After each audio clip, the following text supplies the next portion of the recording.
Good morning children.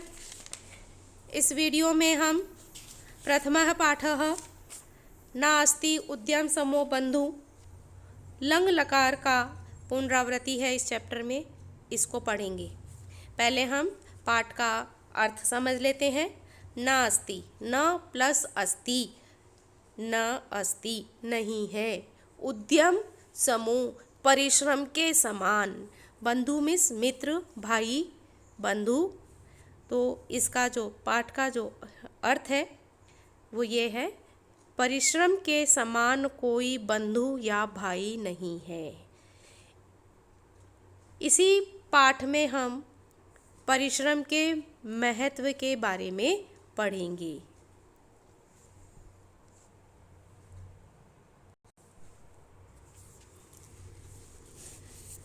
कस्मिंश्चित् ग्रामे सुमितः अमितः च नामनो द्वे मित्रे अवसताम।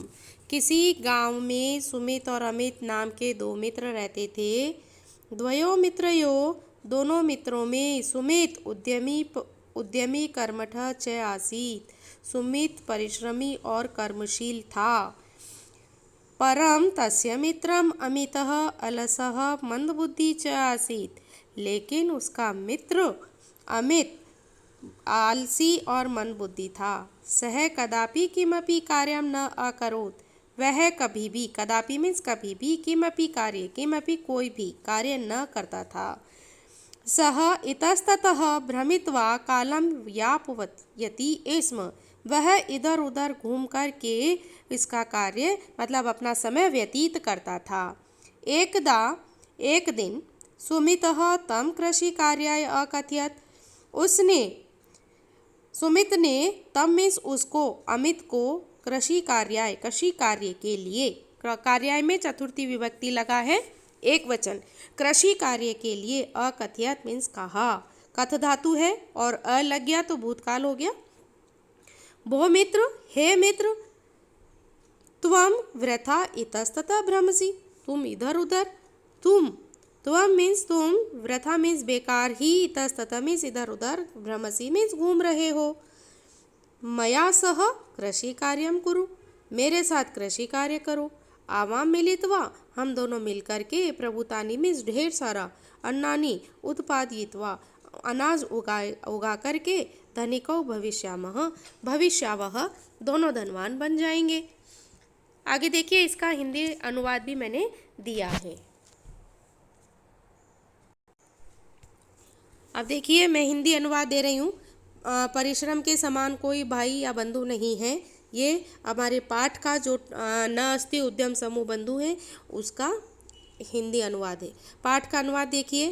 किसी गांव में सुमित और अमित नाम के दो मित्र रहते थे। दोनों मित्रों में सुमित उद्यमी और कर्मठ था। उसका मित्र अमित आलसी और मंदबुद्धि था। वह कभी भी कोई भी कार्य नहीं करता था। वह इधर उधर घूम कर के अपना समय व्यतीत करता था।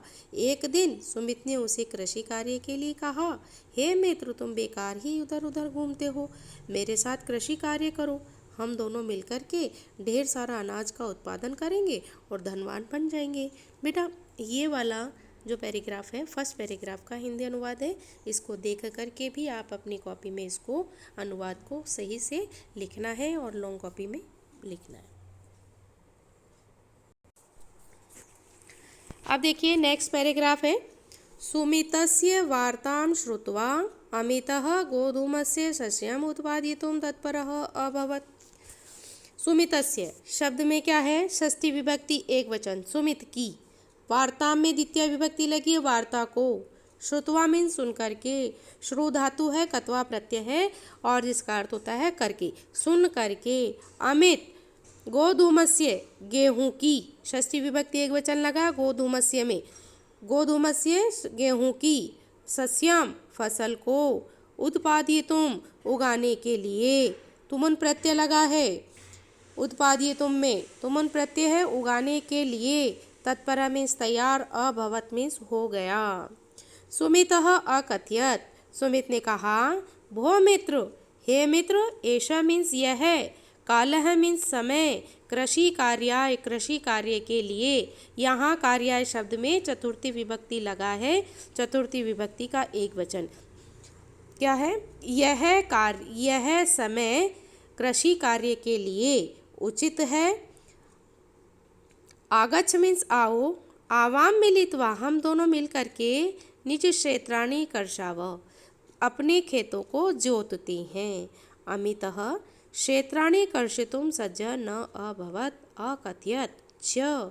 अमित जो कि आलसी था, और क्या बोला उसने, देखिए, अमित खेतों को जोतने के लिए तैयार नहीं हुआ और कहा, अधुना अहं स्वस्थे न अस्मि, अभी मैं स्वस्थ नहीं हूँ। त्वमेव तुम ही क्षेत्राणि मीन्स खेतों को, क्षेत्र शब्द जो है खेतों के लिए आया है, बहुवचन है, नपुंसकलिंग शब्द है।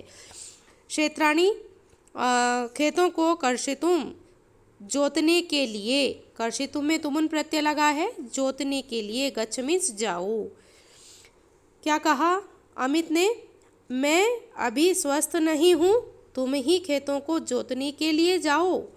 सुमितः सुमित एकाकी एव अकेले ही, हल को, आदाय मीन्स लेकर के, क्षेत्राणि मीन्स खेतों को जोतने के लिए गया और सभी खेतों को, सर्वाणि मीन्स सभी, क्षेत्राणि मीन्स खेतों को जोत दिया।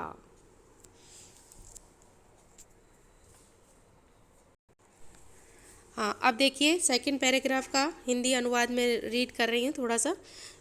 सुमित की बातें सुनकर के अमित गेहूं की फसल का उत्पादन करने के लिए तैयार हो गया। सुमित ने कहा, हे मित्र, यह समय कृषि कार्य के लिए उपयुक्त है, आओ हम दोनों मिलकर के अपने खेतों को जोतते हैं। अमित खेतों को जोतने के लिए तैयार नहीं हुआ और कहने लगा, अभी मैं स्वस्थ नहीं हूँ, तुम ही खेतों को जोत आओ। सुमित अकेले ही हल लेकर के खेतों को जोतने के लिए गया और सारे खेतों को जोत दिया।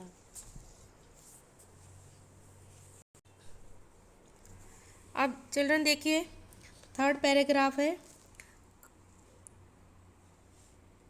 कतिपय दिनानान्तरं सुमितः स्वमित्रं अमितम् अकथयत्। कुछ दिनों के बाद सुमित ने अपने मित्र अमित को कहा, भो मित्र, हे मित्र, मया सह चल, मेरे साथ चलो।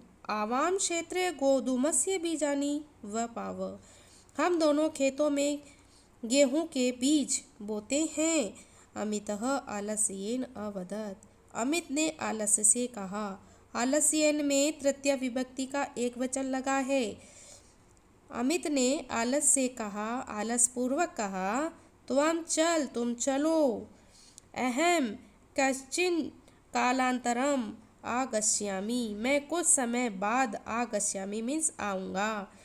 सुमितः क्षेत्रेषु बीजानि अवपत्, सुमित्र ने खेतों में बीज बो दिए, बोने के लिए चला गया, खेतों में बीज बोने के लिए चला गया। क्षेत्रेषु में सप्तमी विभक्ति लगा है जिसका अधिकरण कारक होता है।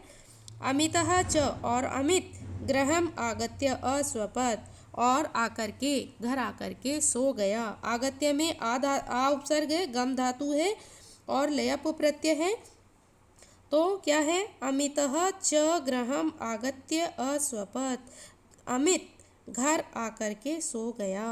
कतिपयानि दिनानि, कुछ दिनों के बाद, पश्चात में इस बात, सुमितः अमितम अकथयत्, सुमित ने अमित को कहा, भो मित्र, हे मित्र, अहम एकाक्येव क्षेत्राणि अकर्षम अवपम च, मैंने अकेले ही खेतों को जोता और बीज बोए।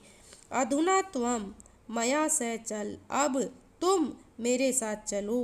क्षेत्राणि आवाम मिलित्वा सिंचावै, और खेतों को दोनों मिलकर के सींचते हैं।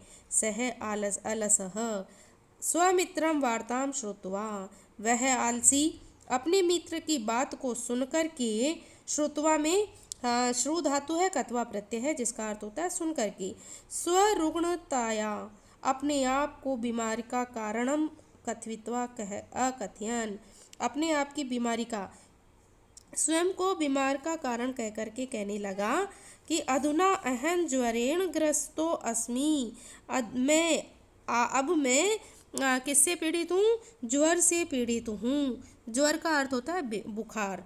अधुना अहम ज्वरेण पीड़ितो अस्मि, ग्रसितो अस्मि। मैं ज्वर से पीड़ित हूँ। अल्पम विश्रामम, थोड़ा विश्राम कर कृत्वा मिस करके अवश्यमेव आगमिष्यामि, अवश्य ही आऊँगा।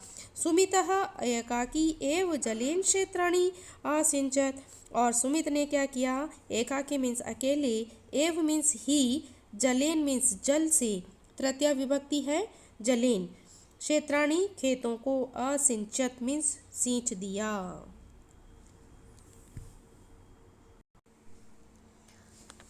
अब देखिए नेक्स्ट पैराग्राफ का जो अनुवाद है वो इस प्रकार से है। कुछ दिनों के बाद सुमित ने अपने मित्र अमित को कहा, हे मित्र, मेरे साथ चलो, हम दोनों खेत में गेहूं के बीज बोते हैं। अमित आलस से बोला, तुम चलो, मैं कुछ समय बाद आऊँगा। सुमित खेतों में बीज बोने के लिए चला गया और अमित घर आकर के सो गया। कुछ दिनों बाद सुमित ने अमित को कहा, हे मित्र, मैंने अकेले ही खेतों में हल जोता और बीज भी बो दिए, या बीज भी बो आया। अब तुम मेरे साथ चलो, खेत में दोनों मिलकर के सिंचाई करते हैं। वह आलसी अपने मित्र की बात को सुनकर के अपने बीमार होने का कारण कहकर के कहा, मैं अभी ज्वर से पीड़ित हूँ, कुछ समय विश्राम करके अवश्य ही आऊँगा। सुमित ने अकेले ही जल से खेतों को सींच दिया।